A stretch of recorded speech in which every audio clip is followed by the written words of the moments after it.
Boa noite, pessoal. Tá me ouvindo? Só manda um joinha aí, se estiver me ouvindo. Certinho. Aula passada a gente não passou nenhuma atividade, mas nessa aula já dá para passar alguma atividade para vocês. Então não vai ter aquele momento inicial que a gente mostra a atividade de alguns alunos, tá bom? E aí a gente só vai, né, adentrar um pouco mais na parte do JavaScript. Posso estar até resumindo um pouco, né, sobre essa questão. Vamos lá. JavaScript, né?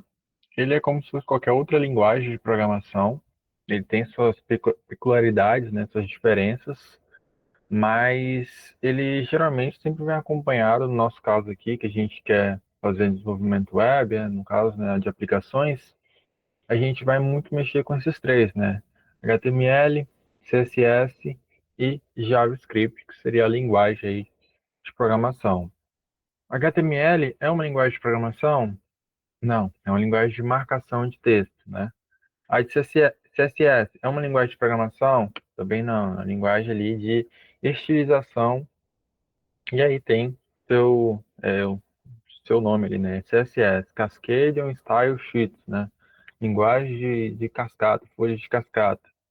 E aí eles são estilos estáticos, né? Enquanto o JavaScript é o estilo dinâmico. Ah, por que que é dinâmico? Porque é ele que vai dar mais ou menos ali a interatividade no seu site, né? Então, quando você passou o texto, já passou a estilização de como que vai ser, mas aí você quer uma interação ali, quer colocar um vídeo ali, que é todo uma parte ali do próprio dinâmica mesmo ali no seu site, você vai ter que adicionar ali o JavaScript para poder ele estar interagindo com essas outras linguagens, né? Que seria a de texto e a de estilização. E aí, mais ou menos como se fosse um bolo, né? A parte ali de cima, a parte estática e a parte aqui de baixo, a parte dinâmica. E aí, ele funciona mais ou menos dessa forma, né? Como vocês viram, por exemplo, você vai ter o seu código JavaScript lá no servidor, né? Aqui está fazendo a representação, né? No seu servidor vai ter o código JavaScript. E aqui no seu notebook, no seu computador, é aonde que ele vai rodar. Mesmo que o código esteja lá no seu servidor, aonde que ele vai rodar vai ser no seu computador ali, no seu navegador. Por quê? Porque ali ele é uma linguagem, né, client side, né, no caso, né, ele vai rodar no lado do cliente. Entende? Aí, o que que seria isso? Por que que ele roda no lado do cliente? Porque às vezes no seu servidor, né, não vai ter ali um interpretador para poder traduzir essa linguagem e entender. Então ele vai mandar esse código, né, enfim, para o seu navegador, né? Você fez a requisição para poder ver na sua tela e aí ele vai rodar. Aí como que ele roda, né? Ele tem um motor, né, o que se chama V8, por exemplo, do Google, né, o V8, e aí você consegue rodar, né? Porque ali no seu navegador você consegue fazer esse tipo de código. Aqui foi um exemplo que a gente deu, né? Eu posso até acessar o site aqui do Google e aí a gente tem um exemplo aqui. Ah, aqui é a parte do console, né? Essa aqui é a parte do DevTools. E aí você vem aqui, por exemplo, inspecionar, e aí você encontra essa parte aqui do DevTools. E aqui no console você consegue fazer vários códigos JavaScript, coisa que você não consegue no seu terminal, no seu computador. Se você não instalar, uma coisa que eu vou falar logo depois, né? Aí, por exemplo, console.log. O que que seria esse console.log? Deixa eu só colocar aqui as aspas, e aí colocar qualquer coisa escrita aqui, né? E aí eu fecho aspas. É como se fosse um print, né? Um system print ln como se fosse ali no Java, né? Ou um print somente, como é no Python. Aqui no JavaScript você dá o console.log e aí você consegue rodar no seu navegador. Então, por isso que ele sai lá da hospedagem, né, do seu servidor, para poder rodar JavaScript aqui no seu navegador, porque ele tem ali um servidor runtime e consegue rodar o seu código, né? Aí você consegue aplicar as interatividades e tudo mais, né? Então, por exemplo, até soma, qualquer coisa que você quiser fazer aqui, ó, você consegue, ó. Então, quero então, é como se você estivesse rodando aqui um terminal e estivesse programando aqui no console do, do seu navegador, né? Então, ele vai rodar ali por detrás o runtime do JavaScript.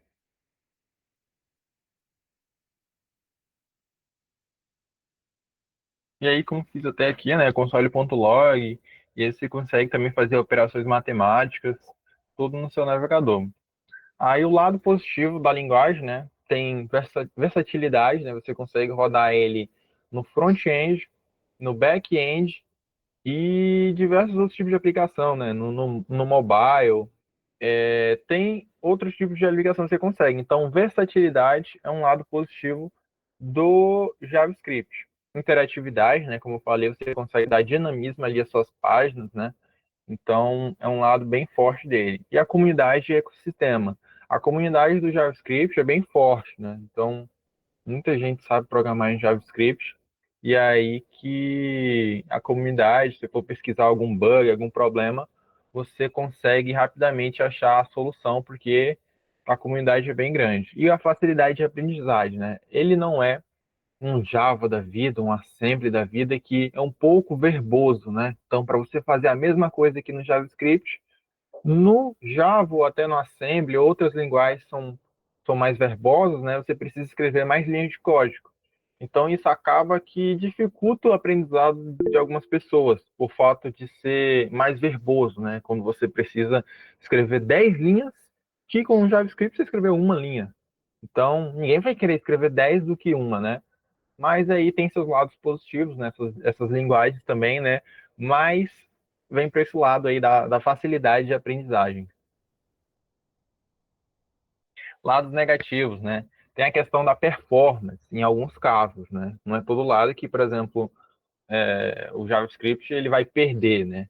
Mas aqui, por exemplo, quando você vai fazer algumas operações matemáticas, então o JavaScript não é para isso, né? O JavaScript é para rodar aqui no navegador. Essa é a principal finalidade dele. Se você tentar fazer outro tipo de coisa, não é ali, você não vai ser performático fazendo isso. Você pode conseguir, mas tem outras linguagens que você consegue ser mais performático e conseguir um resultado bem mais rápido, né? Linguagens ali compiladas, como C, né? C++, enfim, esses tipos de linguagens você consegue fazer determinadas coisas que performáticas, né, que no JavaScript você não consegue, né? Ambiente de execução. Ah, por que que é um lado negativo? Porque, por exemplo, quando você está programando, você fez ali sua página HTML, fez sua página CSS, e aí você fez sua página ali, fez o seu arquivo JavaScript. Você tem que prestar atenção, né? Que, por exemplo, não tem só um navegador que a pessoa vai usar. Tem Chrome, tem Edge, tem Safari, tem Firefox, tem diversos navegadores. E como é a mesma pessoa que fez o navegador, né? Então vai ter diversos bugs, né? Que de acordo com o seu código você pode estar enfrentando. Então você tem que fazer bastante teste, né? Tem que implementar a segurança, tem que fazer muita coisa, porque aí o ambiente de execução é vários, né? Não é o mesmo. Então, isso pode afetar ali, né? De acordo, minha aplicação ela vai funcionar bem só para o Chrome. Então, você vai ter uma dificuldade maior, né? Você vai ter que testar com todos os navegadores, né? Ah, como é que ele funciona no WebKit da Apple? Como é que funciona ali no Firefox? No Firefox ele tem um bug, mas no Chrome ele tá rodando normal. Então, pode ser, né, um lado negativo, que aí você vai ter que fazer vários testes, né, em todos os navegadores para ver como é que fica. E a segurança? Essa parte aí do client side, né? Client side, lado do cliente. Ele vai estar ali no meu servidor, mas ele vai estar rodando ali, né, o JavaScript aqui no seu computador, né? Quando você roda ali, né, é tudo no seu computador. E aí acaba que, por exemplo, ele não é tão seguro, né, já que ele roda no cliente. Aí acaba que você consegue fazer outras pessoas, né, conseguem fazer alguns ataques. E aí, tipo, aquela que eu tinha falado na aula passada, que alguns aqui no console log, né, você consegue injetar vários códigos JavaScript. Eu, se eu não me engano, acho que é o Instagram que ele coloca aqui para você. Deixa eu acessar aqui o Instagram aqui para vocês. Deixa eu ver se eu consigo acessar. Deixa eu ver até que está acessado. Então, por exemplo, aqui no console log, né, do Instagram, ele já te dá aqui, né, um warning, né, um alerta. Esse é um recurso navegador voltado para desenvolvedores. Se uma pessoa disse para você copiar e colar algo aqui para ativar um recurso do Instagram ou invadir a conta de outra pessoa, isso é uma fraude e você dará acesso, né, à sua conta. Então, por exemplo, como ela roda aqui no seu computador, se você colocar um código malicioso, você pode estar dando permissão para outras pessoas acessarem ali e pegar informações suas. Então tem esse lado também da segurança, né?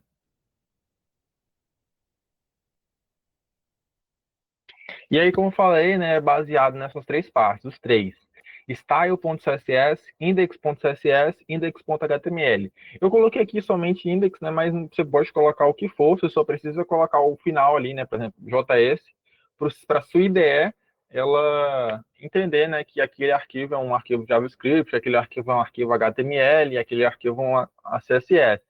Então, por exemplo, nesse tipo de arquitetura aqui, né, você vai renderizar sua página HTML e dentro da sua página HTML você vai chamar o CSS, vai chamar o seu JavaScript, né?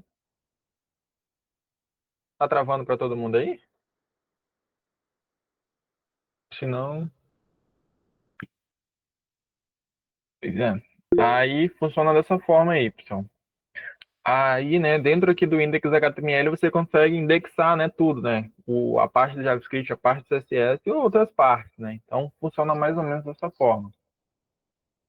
E aqui a parte de IDE, não sei se ficou bem explicado, né, para vocês. IDE, né, Ambiente de Desenvolvimento Integrado. Significa isso. Nele você consegue fazer editor de código, né, editar o seu código, debugar as aplicações, compilar, interpretar, dependendo da sua linguagem, né, suporte a plugins, né, então diversas IDEs você consegue fazer dessa forma. Ah, o que que é IDE? Ainda não entendi o que que é IDE. IDE é o VS Code, né, Sublime Text, IntelliJ, diversas aplicações como essa são chamadas de IDE, que você consegue ali interpretar ou compilar o seu código através delas. Ah, dá para programar com bloco de notas? O que vocês acham? Dá para programar com bloco de notas? Responde aí sim ou só para baixo? Dá, né? Se você colocar ali um código HTML e CSS, ele vai rodar normal, né? Como se estivesse rodando ali no seu VS Code. Só que ele não vai te dar aquela assistência, né? Aquele autocomplete. Quando você colocar só, você tem que escrever à mão do zero, né? Só que ele não vai te ajudar com muita coisa, mas essa é a diferença, não vai te dar suporte com outras. E chegamos na parte, né, enfim, do Node.js, que seria, e agora ele sim, ele vai rodar no back-end, na parte lógica. Ele não vai estar rodando mais no seu computador aqui, ele vai estar rodando lá no servidor da aplicação. Então, por exemplo, vou dar fazer uma analogia só para ver se todo mundo entendeu. Tá ali o meu código JavaScript, ele tá rodando lá no servidor lá da Unifespa. E aí, né, ele vai estar rodando o JavaScript no seu, no caso eu vou dar o exemplo do Siga, né? O Siga ele tá rodando lá no, nos servidores da Unifespa. Mas aí quando você colocar, né, no seu computador, é aonde que ele vai rodar. Já no Node.js, aí no caso, né, como se fosse o JavaScript no modo back-end, e aí você consegue rodar a sua lógica lá nos servidores mesmo, entendeu? Funciona mais ou menos dessa forma. E aí, né? Só que aí no caso do SIG é diferente, né? Porque o SIG ele não é HTML e CSS, né?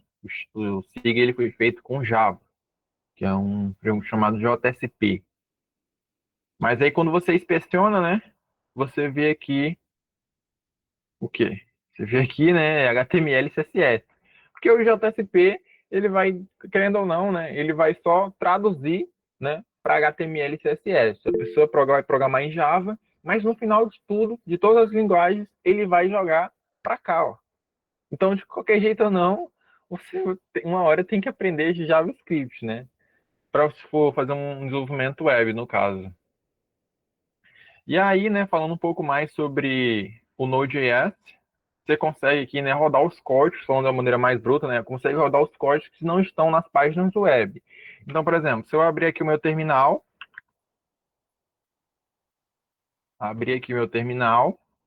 e aí eu vou estar dando, por exemplo, um console.log.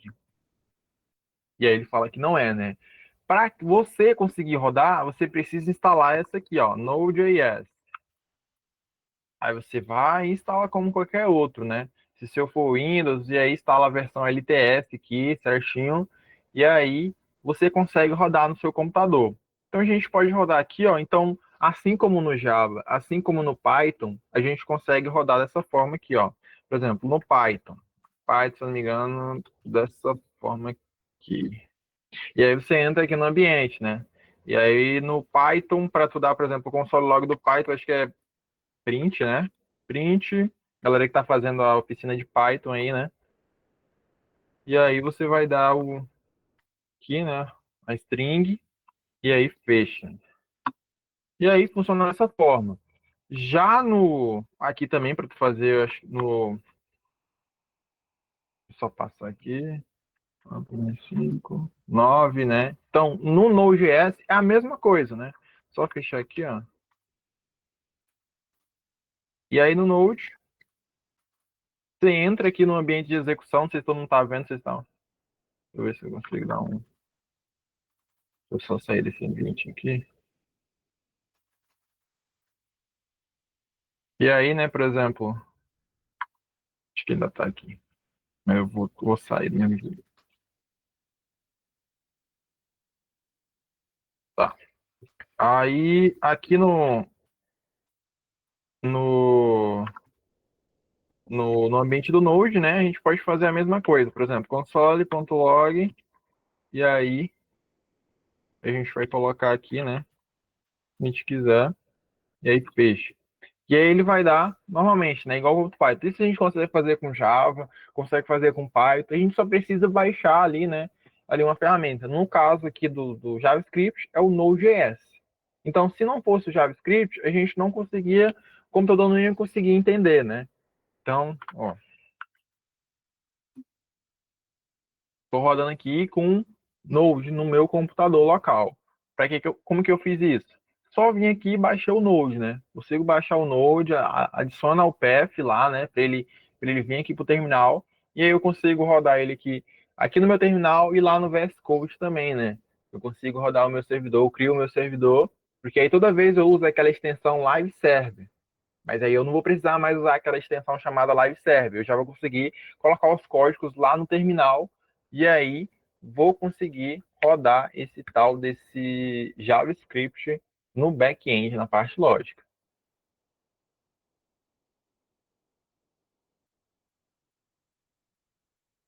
E aí, né, a gente pode abrir uma aqui.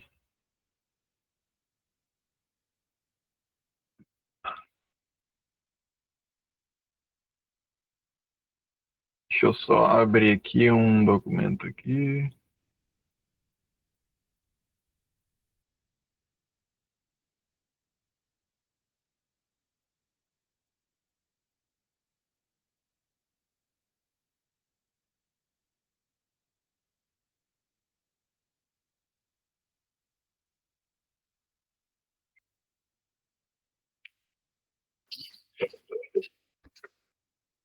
Ó, travou aqui. E aqui a gente tem um código, né, de uma maneira bem mal organizada, que aqui ele vai ter HTML, CSS e vai ter JavaScript.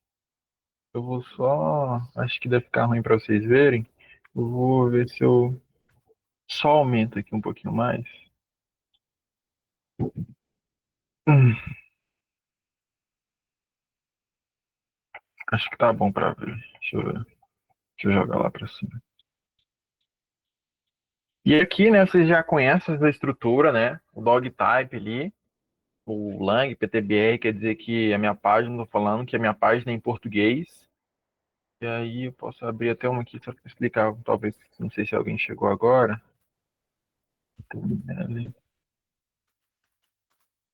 E aí, né, eu consigo fazer isso só com o sinal de interrogação, ele já vai me dar o escopo aqui todo, né? Da parte do cabeçalho, que seria o header, da parte aqui do corpo principal, o body, né? E aí fechando aqui, né, com as tags HTML e HTML. Aqui no cabeçalho a gente coloca só os hiperlinks, né? Aqui no caso, esse formato TF8 aqui é para poder aceitar ali alguns acentos, né? E também C cedilha. Então, resumindo, é para isso. Por isso que a gente coloca o TF8. Para ele, você colocar ali um acento e ele interpretar certinho, ser cedilha, que em outras linguagens não tem, né? No português, no caso, né? No português a gente usa ser cedilha e acento. Em algumas outras a gente não usa. Aqui, para ele se adaptar melhor, né? Quando chegar no mobile, aí dá aqui um código inicial scale 1.0, e aqui o title, aquela parte que aparece lá em cima. E a gente pode até rodar aqui. Deixa eu ver se eu acho que está muito grande também.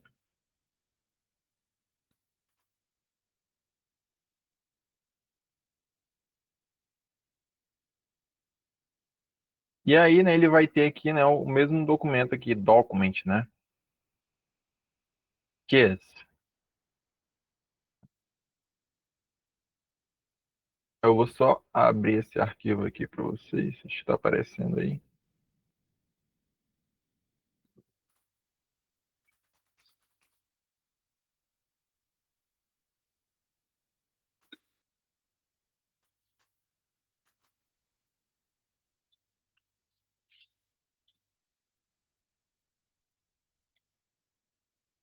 Acho que apareceu aqui.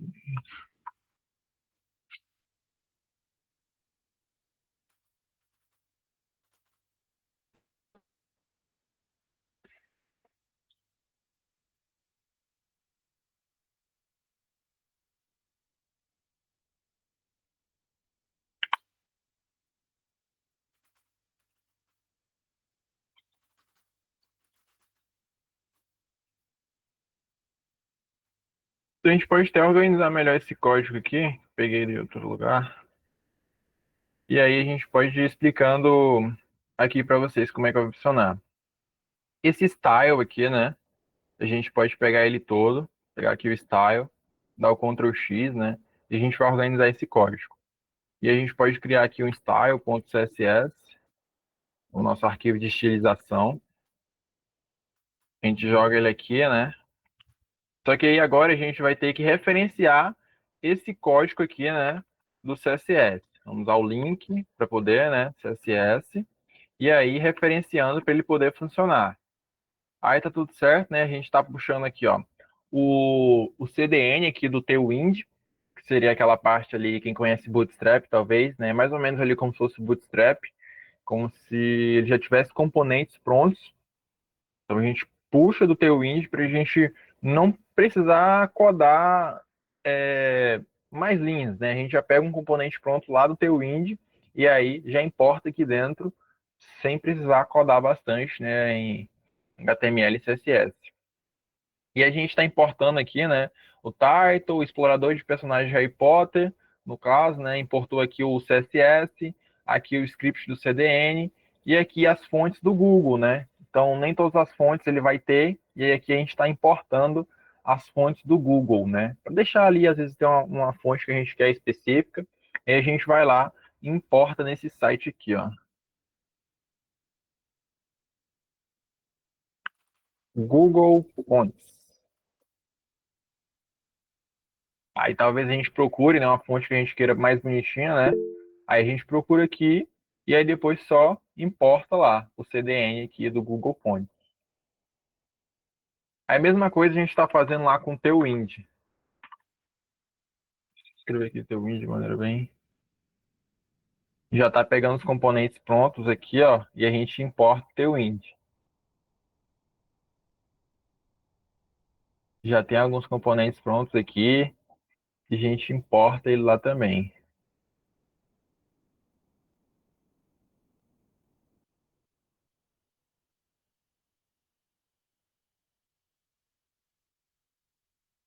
E aqui, né, no header, né, a gente fechou o header, agora a gente vai para a parte do body. Aqui no body a gente já começa a colocar a parte aqui do Tailwind. Eu vou até rodar essa aplicação aqui para vocês entenderem como é que está funcionando.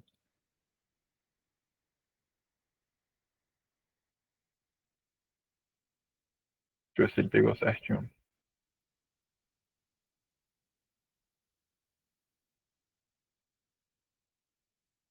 Então, vou até botar aqui no console para vocês verem aqui. Aqui ele tá dando uns erros de Tailwind, uns erros de cores. Mas aí, no caso, né? Essa, por exemplo, olha o tanto de personagem que tem aqui. Aí você olha, meu Deus, o código dele é tão pequeno, por que que tem, por exemplo, tanto personagem? Se ele não escreveu stand card, né? Ele não escreveu quase nada. E aí tem tudo, né? Porque aí hoje eu estou pegando de uma API, né? Aí o que que seria a API? Eu até exemplifiquei melhor na, na aula passada, mas API é mais ou menos dessa forma aqui, ó. Deixa eu ver se tem alguma coisa aqui.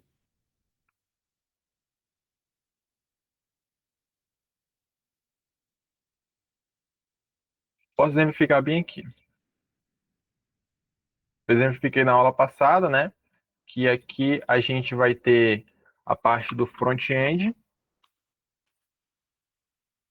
Aqui a gente vai ter a parte do back-end. E aqui no meio a gente pode colocar a API. Aí para que serve essa API? A API muitas vezes ela vem por questão de segurança e questão de documentação, né? Para ser mais fácil de você puxar algo ali do back-end. O front-end é a parte somente visual, né? Você vai fazer HTML, CSS e também o JavaScript. Já a parte do back-end, aí você já vai rodar o servidor Node, né? Você vai colocar o JavaScript na parte do back-end. E aí você vai colocar lógica, né? Tudo. O que que seria essa lógica? Fazer uma função lá para poder deletar alguma coisa, fazer uma função para poder puxar os dados da API. Você consegue fazer tudo na parte do back-end. E aí, a API seria mais ou menos a documentação disso tudo, né? Você vai documentar todas as rotas, né? Todas as rotas que você tem, a rota de deletar, a rota de puxar da API, a rota de criar um usuário novo, de criar, pegar um botão e fazer tal coisa. Então, mais ou menos é dessa forma. E aí, a gente sempre usa aquele exemplo lá do garçom. Você chega no restaurante e aí você vê o cardápio. O cardápio ali, você pede toda a parte do front-end. Aí eu vou criar um hambúrguer.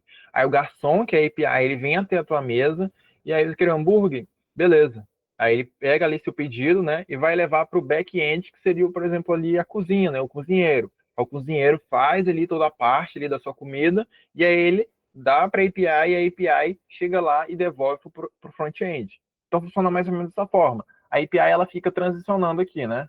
Ah, eu quero isso. Aí ela vai lá e pega no back-end. Aí o back-end devolve e ela volta aqui para o front-end. Então, funciona mais ou menos dessa forma, né? Aí eles ficam assim, ó, toda hora. Front-end, back-end. Front-end, back-end. Aí se eu eliminar a API, eles conversam do mesmo jeito, entendeu? Só que aqui é uma maneira mais segura, né? E às vezes questão de documentação, boas práticas, bem melhor. E aí, me perguntou alguma coisa? Pode falar.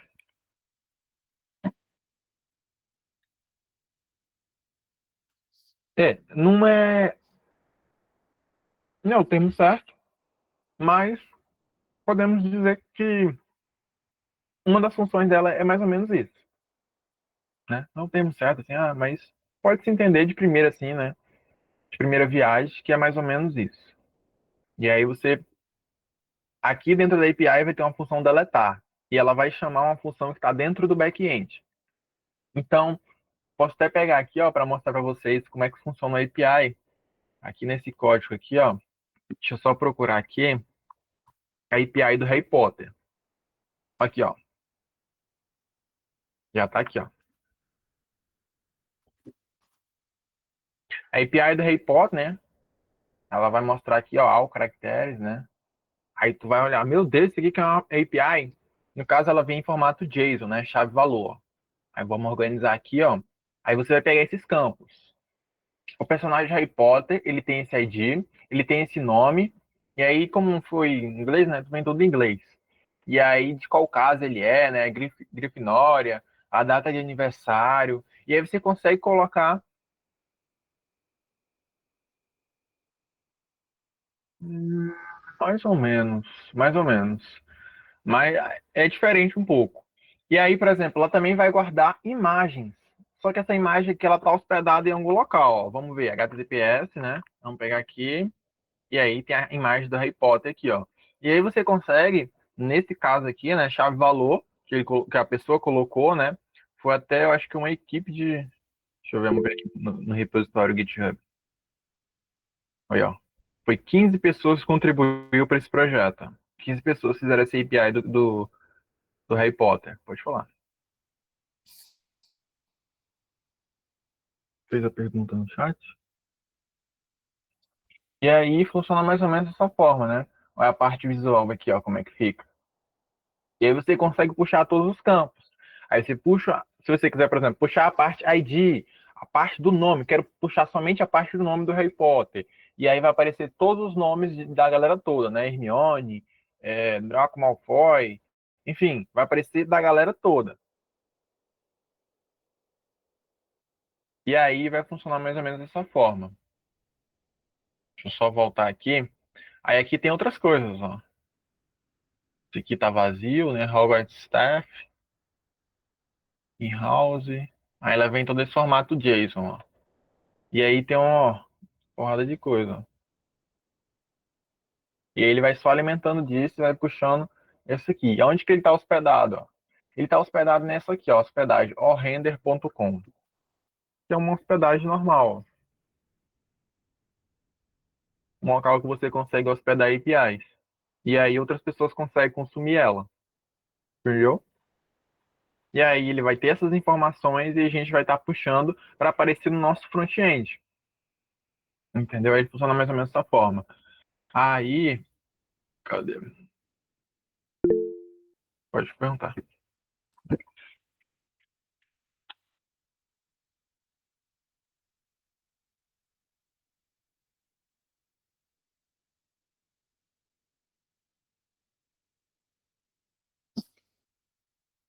Dict?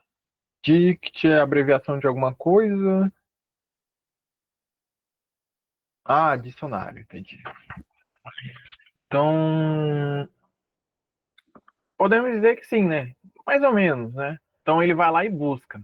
Então, ó, aqui, ó, só para mostrar aqui dentro do código, ele vai pegar aqui, ó, const, né? Const, quando a gente quer declarar uma variável, né? Const endereço base da API e a gente está declarando aqui, ó, para fazer consultas futuras, né?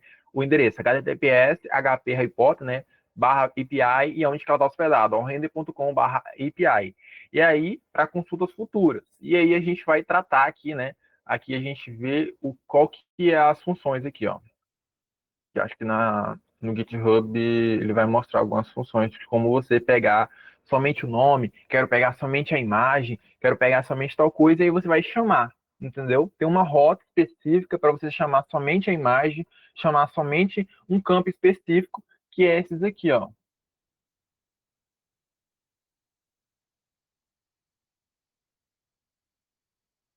Aqui, ó. O campo ID, o campo name, o campo aqui tem alternativo em nomes, né? E aí espécie, humano, House, Gryffindor, data de aniversário, ano, ano que nasceu, acho. Wizard, ancestralidade, cor dos olhos, cor do cabelo. E aí tem bastante informação da galera toda aqui, ó. Draco Malfoy. E aí você vai só puxando. Então vamos para a parte aqui do. Tem tamanho. Aqui. Tem a outra parte aqui também de consumir a API. Vamos ajeitar aqui agora, né? A gente já pegou o style.css, né? Ele tá até com um errinho aqui. Não precisa desse aqui, né? Dentro do. Acho que ele vai até mudar agora. Salvar aqui agora. E ele tá chamando aqui. Vamos ver se ele vai mudar. Cadê? Ok, já mudou, né? Porque não tava pegando o CSS. E aí, né, que a gente fez? Tinha um CSS aqui no meio. E a gente foi lá e organizou e colocou o CSS para esse lado. E chamou aqui no cabeçalho, né? Deu link realstyle.chat href, né? Apontando para onde que a gente tá pegando esse CSS.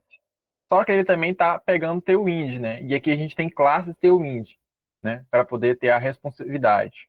SM, P8, né? MBM P8. E aí tudo isso aqui é como se fosse um atalho. Text Center para poder estar centralizado. E aí a gente pode estar pegando. Então, por exemplo, aqui no código CSS, body, font family, né? E aí a gente vai deduzindo o que cada coisa faz. Background color, para poder ali, no caso aqui, o fundo disso aqui, ó. O fundo é dessa cor. Então a gente já sabe que background color é cor, aqui no caso a cor do texto. Ponto card, a gente procura aqui, o que está escrito ponto card. Só dar um ponto, ponto card. Opa, só card. E aí, ele está referenciando alguma coisa lá já no JavaScript já. Aí também tem outras, o BTN, né, o botão específico, ele já tem uma configuração, né? Ele é dessa cor, a cor do texto é essa, né? Aqui ele tá negrito, né? Font weight negrito, ele tem um espaçamento, e aí as bordas, né, elas têm aí uns cantos curvados. Aqui vai ter uma transição, né? Um cursor pointer. O que que significa esse cursor pointer, né? Quer dizer que quando eu passar o mouse por cima, ele vai mudar a setinha do mouse. Vamos ver. Dentro desse aqui. Ó, ó o botão. Então ele tá assim, a seta tá desse jeito. Quando eu passar pelo botão, né, ele vai mudar, ó. Isso não acontece com outros, porque não tem essa propriedade. Nesse já tem, ó. Aí ele vai mudar. E aqui o hover, né, é que quando eu passar o mouse, ele vai para essa cor. Aqui no caso é o botão. Então a gente pode até mudar aqui para dar de exemplo, vamos mudar uma cor bem forte, verde. Ó. O hover é como se fosse ali before, né? Como se fosse depois. Quando eu passar o mouse por cima, vai acontecer tal coisa. Aí, ó. Ficou dessa cor. Se a gente mudar para outra cor, ó, vermelho, passa o mouse, vai ficar vermelho. E aí vai funcionar dessa forma, né? Essa classe aqui, né? BTN Activer, cada essa cor, placeholder, image, aí display flex, né? Vai alinhar os inters, né? Ao centro, justify content center, a cor dessa cor, font size, aqui já a fonte, né? Aí o message area, que é essa hashtag que a gente pode ter pesquisar aqui de onde que ele está chamando, tudo aqui das libs, né? Então ele tem um ID message area e aqui a gente vai estar já na parte de cima de listar personagem, essa parte aqui de cima. E aí, né, vai ter essas cores aqui, né? E aí o keyframes aqui, que já seria uma animação aqui que você faz no próprio CSS. Vamos estar dando uma olhada aqui, né? O main. Então a gente pode perceber que tem todas umas tags para poder organizadas aqui. A gente viu que tinha um header. O header seria a parte ali do cabeçalho. O nav aqui, né? Tem a parte das divs, a main, o corpo central e o footer, que seria o rodapé, ó. Dados fornecidos, hpi.render, né? Então, ele tem aqui, ó, como se fosse o footer aqui, né? O footer teria que estar mais ou menos aqui, mas ele é bem dividido, né? Footer, aí tem a main, o nav e o header. E aí a gente já entra na parte do script. Aí aqui a gente pode até, ó, selecionar isso aqui tudo e chamar em outra parte. A gente vai criar aqui um index, né? Ou pode ser até um script mesmo, normal. O nome tanto faz, só precisa referenciar script.js. E a gente cola aqui, ó. Aí vai funcionar? Não vai, ó, porque você não está referenciando. Aí você vai ter que referenciar aqui, ó. Script, né? Aí em todo aqui a sintaxe. A gente vai passar a origem src e script.js, que é o nome do arquivo que a gente colocou.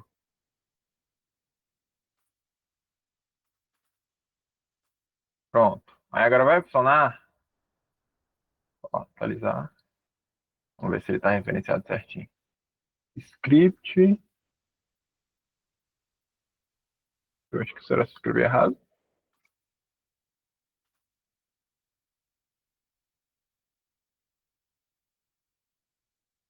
Só abrir aqui de novo, porque esse executador aqui é meio bugado. Ah, verdade. O meu, eu esqueci de tirar aqui no final. Esse aqui, ó. Se tiver, ele não vai rodar. Agora sim. Aí tem que, não precisa desse script aqui quando você coloca aqui já no arquivo. Aí você vai só colocar aqui, né? As variáveis, né? Botão buscar personagens. Aí ele vai pegar aquele ID do fetch caracteres, né? Então esse document get element by ID, ele vai pegar esse ID aqui, ó. Fetch caracteres. Por que que tá em inglês? Porque aí é a rota que a gente precisa chamar, né? Chamar lá na API. Fetch caracteres. Aqui, ó. Aqui tem toda uma documentação na API e as rotas que você precisa chamar para poder chamar tal coisa, né? Então aqui, por exemplo, vou chamar essa caractere aqui do Harry Potter. E aí eu não passei nenhuma uma configuração e aí ele chamou todo mundo, ó. Todo mundo que tinha as caracteres tudo.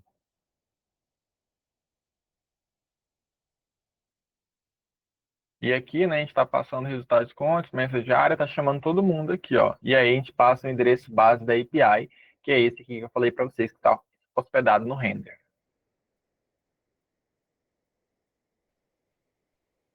Só vai buscando as informações, ó. E aí tem um caminho específico da API. Aí para você é, chama, é, estu, é, no caso, fazer requisições para API, você precisa estudar a API. E aí você vai descobrir as rotas que você precisa chamar. No caso aqui, né? Fetch caracteres, caracteres. Então, tem diversas rotas que você precisa chamar para poder ela funcionar. E aí, no resto, tudo normal. Aí você consegue listar. Aí, por exemplo, se fosse uma API da NASA, para a gente pegar os planetas lá e tudo, aí, por exemplo, existe uma rota chamada Planet, que você vai chamar a galera toda. Aí, por exemplo, você passa uma constante, né? Constante, endereço, base, URL. E aí você vai passar nasa.com.br API. E aí você, por exemplo, vai chamar const ali, né? Fetch, e aí você vai passar, no caso, a rota, né? Um exemplo. Planet. E aí você vai conseguir chamar essa rota dos planetas. Então, a API ela é baseada em rotas. De acordo com as rotas, você consegue chamar as coisas, né? Então, ela só está ali dentro do banco de dados. É como se você estivesse conversando com o seu banco de dados, a sua lógica que você fez, né? Só referenciando tal coisa lá dentro. Só que aí você precisa estudar. Se a API não é sua, você precisa estudar ela para saber quais rotas você deve chamar.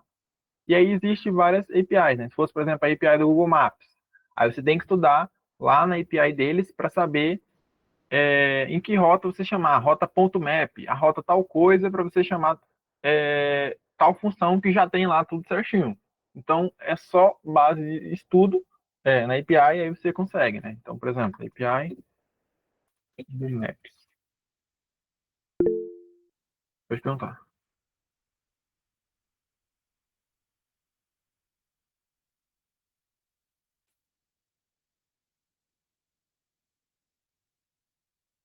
Perguntei, não vi.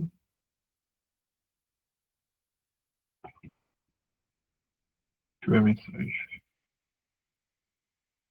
Isso, mais ou menos isso. Uma API é uma lista de funções, né? Então, por exemplo, como se fosse aqui, ó, APIs Web Service. API Address Validation, né? Valide o endereço de seus componentes. Cria e exibe vídeos da vista e área renderizados nas APIs geoespaciais 3D do Google. Então, é mais ou menos como isso aqui, né? Cada parte você consegue fazer uma maneira, né? Então, são várias funções, aí você vai lá na API e chama aquela função que você quer. Entendeu? Mais ou menos dessa forma. Aqui não é uma rota, né? Mas você consegue chamar certinho. Acho que eu tenho até uma. Deixa eu ver se eu tenho aqui, só para mostrar para vocês rapidamente, que já está avançado, vi aqui. Mas resumindo, né? Funciona mais ou menos dessa forma. O que a gente viu hoje, né? Tem o JavaScript e tem o Node.js. Qual a diferença? O JavaScript ele vai rodar no client-side, no lado do servidor, no teu navegador. O Node.js ele vai rodar na tua máquina, ali, né, no servidor próprio. Ele é back-end. JavaScript é o quê? É front-end. E aí também tem a API, que a gente consegue conversar, né? Então, ele vai ter várias rotas pré-setadas lá, e aí o front-end só vai chamar essas rotas pré-setadas. Quero tal função de deletar, quero tal função de chamar o Harry Potter, chamar a Hermione, e aí tem uma função específica que você criou lá na lógica do seu back-end. Então funciona mais ou menos dessa forma. E aí você consegue pesquisar várias APIs, né? API do Pokémon, tem muita API para você dar uma estudada, por exemplo, API do Pokémon.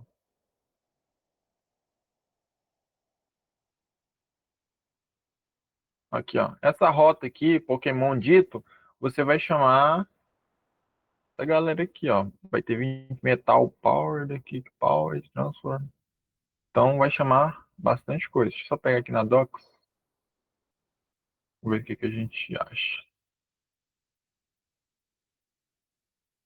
Eu tenho que estar lá.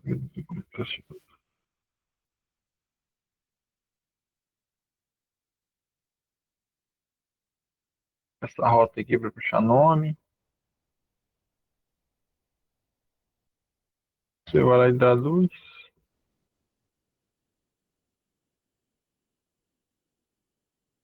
Potência, sabor. As frutas vermelhas podem ser macias ou duras.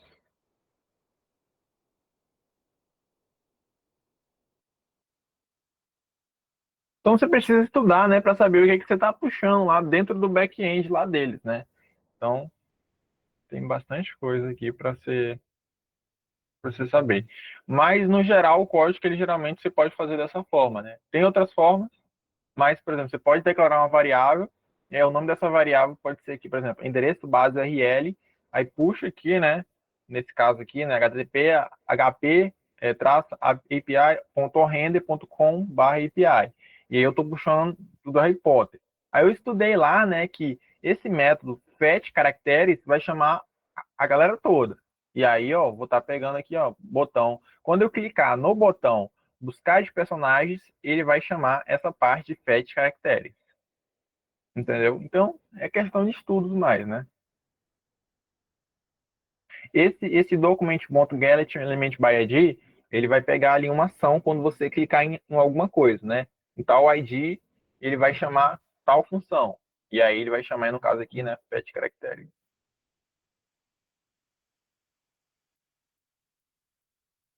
O resto não tem nem muito segredo, né? Então, é isso. A Leb tá aí? A Leb?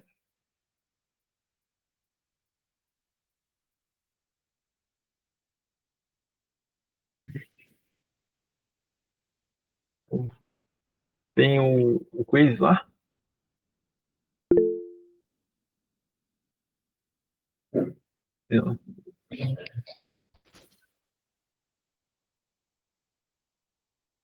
Opa,